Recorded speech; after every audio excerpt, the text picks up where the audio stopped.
Imagine this. You're standing at the front of a beautiful church, dressed perfectly as the maid of honor, smiling for the cameras, heart full of love for your big sister on her wedding day. Then she turns to you, grabs your arm, and whispers loud enough for the first few rows to hear. You shouldn't be here. You don't belong up here with us. The words hit like ice water. 200 guests freeze. Your smile cracks. You step back slowly, legs shaking, while everyone stares, some in shock, some pretending not to notice. I was that sister. My name is Emily, and this is the day my older sister Sarah tried to erase me from her life in the most public way possible. We grew up as best friends, shared secrets, fought over clothes, cried on each other's shoulders. But somewhere along the way, jealousy crept in. I thought we had fixed it. I flew across the world to be there for her. I wore the dress she approved. Yet right before the vows, she made sure I knew my place, or a lack of one. But what happened next? When the officiant raised his hand and everything stopped, that moment changed everything. And, trust me, no one saw it coming. 2 weeks before the wedding, Sarah pulled me aside in her perfectly organized living room and said the words that should have been my first real warning. "You're too much, Emily." She said it with that calm, practiced smile she uses when she's actually furious. Too much?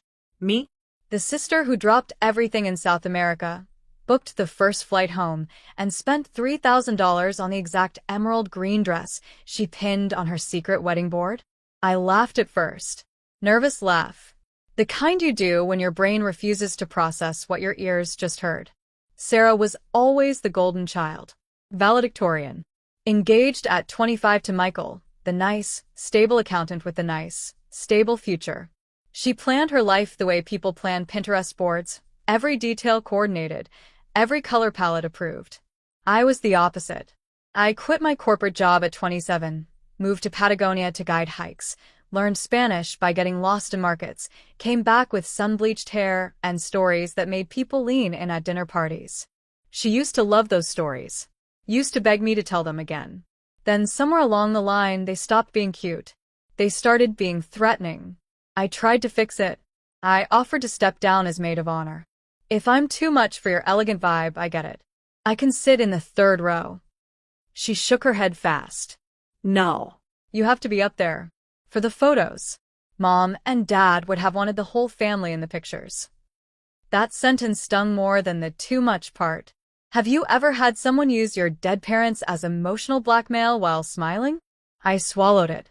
Told myself it was just pre-wedding stress. Told myself we were still sisters. Then the night before the rehearsal dinner, I walked past her bedroom door and heard her on the phone with her best friend. I wish she wasn't even invited. My stomach dropped through the floor. But what she said next was so much worse, and it set the stage for the moment that would stop the entire ceremony dead. What kind of person tells their best friend they wish their own sister wasn't even invited? The night before the rehearsal dinner. I stood frozen in the hallway, hand still raised to knock, listening as Sarah's voice dropped lower. She's always been the favorite. Mom and Dad thought her adventures were so brave. Meanwhile, I stayed home, did everything right, and somehow I'm still second place in every story they ever told. The words sliced clean through me. I knew she felt overshadowed sometimes. Growing up, teachers compared us. Relatives asked why I was the wild one, while she was the good one. But I never thought she hated me for it. I thought we were past that. I backed away quietly, didn't confront her. Not yet. I told myself wedding stress makes people say ugly things. I told myself she didn't mean it.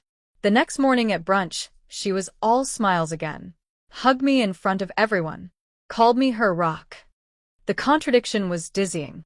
I tried harder, helped with last-minute favors, smiled through the passive-aggressive comments about my bohemian makeup, let her change the seating chart, so I was farther from the head table. Anything to keep the peace.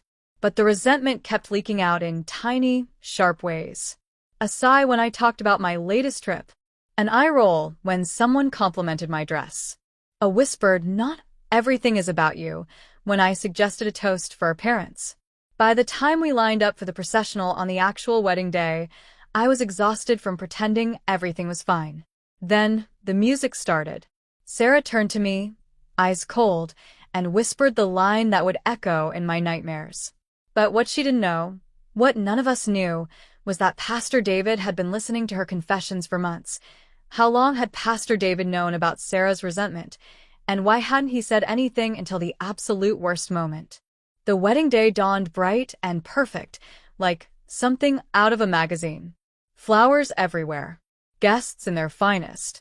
I woke up early, stomach in knots, but determined to make it through. I slipped into that emerald green dress, zipped it up, looked in the mirror, and whispered to myself, "You're here for her. Just smile." We lined up behind the church doors. The string quartet started playing. My heart raced. Sarah stood ahead, veil perfect, bouquet in hand. She glanced back at me. For a split second, I thought I saw regret in her eyes. Then it hardened. "Emily," she hissed, stepping close. "You shouldn't be here. You don't belong up here with us." The words exploded in my ears. Time slowed. I froze. My bouquet trembled. The bridesmaids behind me gasped. Guests in the front rows shifted, whispering. Everyone stared. Pity, confusion, shock rippling through the crowd like a wave. I stepped back. Silent. No scene. No outburst. Just retreated to the side pew, legs numb, face burning. What do you even say to that? In front of 200 people? The processional continued without me. Sarah walked down the aisle, smiling like nothing happened. Michael waited at the altar, oblivious.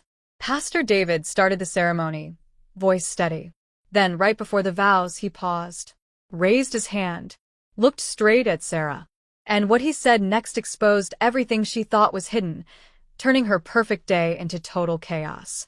What happens when the one person everyone trusts to keep the ceremony moving decides the ceremony can't move forward at all? Pastor David stood there at the altar, Bible open, voice calm until that exact second. Then he raised one hand, not in blessing but in stop. The string quartet cut off mid-note. Total silence. Even the birds outside seemed to hold their breath. He looked at Sarah first, then at me, still sitting in the side pew, cheeks streaked with tears I hadn't bothered to wipe away. Then back to Sarah. "I can't continue," he said. Simple. Quiet. Devastating. Gasps rippled through the guests. Michael turned pale. Sarah's bouquet started shaking. Pastor David continued, voice steady but firm. "Sarah came to me for premarital counseling. Multiple times. She told me she only included her sister in the wedding party out of obligation. She said the resentment had been building for years. She admitted she was afraid Emily's presence would steal the spotlight on her day." He paused, letting the truth land like a stone in still water. Love doesn't humiliate family in front of 200 people. Not on the day you're promising forever to someone else. Not ever. Sarah's face crumpled. The perfect bride mask shattered. She looked at me, really looked, and for the first time in years, I saw shame instead of anger. Then Pastor David turned to the entire congregation. "Before we go any further, Sarah needs to speak. Right now." And what came out of her mouth next broke open everything we'd both been carrying for far too long. Can you imagine the silence that fell when Sarah finally opened her mouth in front of everyone? She dropped her bouquet. It hit the floor with a soft thud that sounded deafening. Tears streamed down her face, ruining the perfect makeup she'd spent hours on. She looked at me, really looked, and her voice cracked when she spoke. "Emily, I'm so sorry. I've been jealous of you for years. You were brave enough to live the life I was too scared to chase.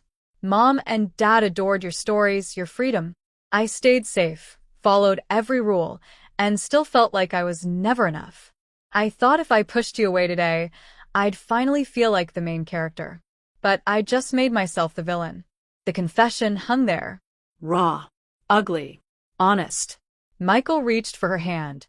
Pastor David nodded gently. I stood up from the side pew, legs shaky, and walked back to the front.